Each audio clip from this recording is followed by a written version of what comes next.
वृन्दावनं सखि भुवो वितनोति कीर्तिं यद् देवकी सुतपदाम्बुजलब्धलक्ष्मी गोविन्दवेणुमनमत्तमयूरनृत्यं प्रेक्षादृशान्ववरतान्यसमस्तसत्त्वम्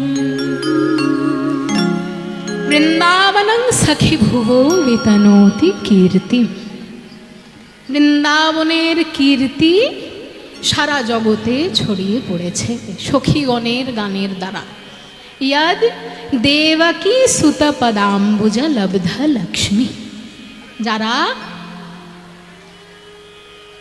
যশোদানন্দন শ্রীকৃষ্ণের চরণকে লক্ষ্মী রূপে লাভ করেছে।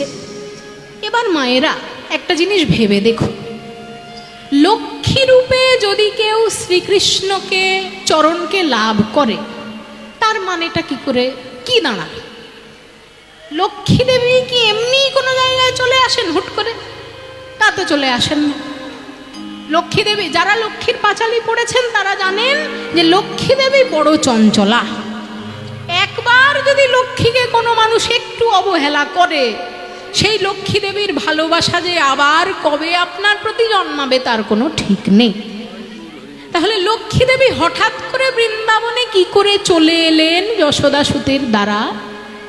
শুনুন, খুব মন দিয়ে বুঝবেন ব্যাপারটা। আমাদের ছোটবেলায় একটা সংস্কৃতের শ্লোক পড়ানো হয়েছিল, কিন্তু দুঃখের বিষয় হলো সেই সংস্কৃত শ্লোকটি আমি প্রায় পুরোটা ভুলে গিয়েছি, কিন্তু অল্প একটু শেষের অংশটি মনে আছে। শেষের অংশটি হলো কালস্তিষ্ঠতি পৃষ্ঠতা, কালস্তিষ্ঠতি পৃষ্ঠতা কচধরা কেনাপি নো দৃশ্যতে। অর্থাৎ পুরো শ্লোকটি হলো সায়েন্সে যেটাকে বলা হয় ফুড চেন, সেই ফুড চেনের উপর পুরো শ্লোক। কি শ্লোক? যে একজন একটা ছোট কীট, পতঙ্গ, যে কোনো একটা পতঙ্গর কথা চিন্তা করুন। সেই পতঙ্গকে খাওয়ার জন্য পিছন থেকে ব্যাঙ ধাওয়া করে, তাই না?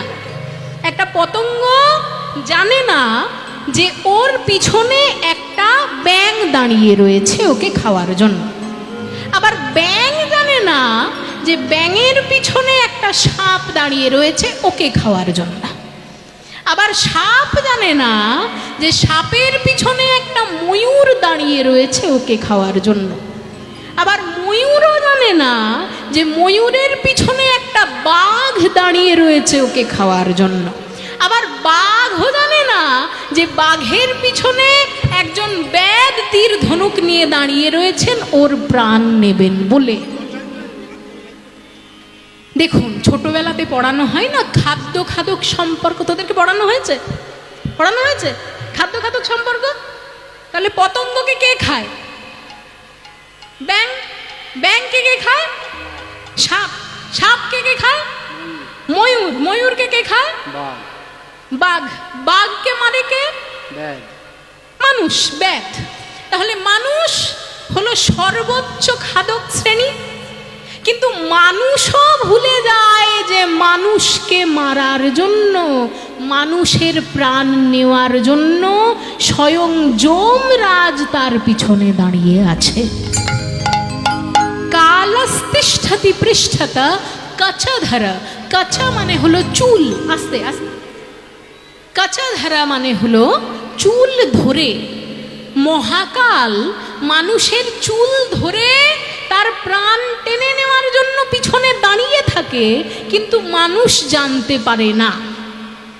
সুতরাং যে কোনো মানুষ যা জিনিসকে পছন্দ করে তার পিছনে ছুটে যায়, তাই না? ব্যাঙ খেতে সাপের ভালো লাগে তাই সাপ ব্যাঙের দিকে ছুটে যায়। সাপ খেতে ময়ূরের ভালো লাগে তাই ময়ূর সাপের পিছনে ছুটে যায়। ঠিক তেমনি লক্ষ্মী দেবী সব থেকে বেশি কি ভালোবাসেন? লক্ষ্মী লক্ষ্মী দেবী সব থেকে বেশি ভালোবাসেন নারায়ণের চরণ সেবা করতে। কাজেই নারায়ণের চরণ সেবা করতে যেহেতু লক্ষ্মী দেবী ভালোবাসেন, সেই জন্য বৃন্দাবনের লোক যদি লক্ষ্মী দেবীর পূজা আলাদা করে নাও করে, যেহেতু বৃন্দাবনে নারায়ণ কৃষ্ণ রূপে নেমে এসেছেন, তাই লক্ষ্মী দেবী সেই কৃষ্ণের পদসেবা করার জন্য নিজেই সেখানে উপস্থিত হয়ে যাবেন, তাই না?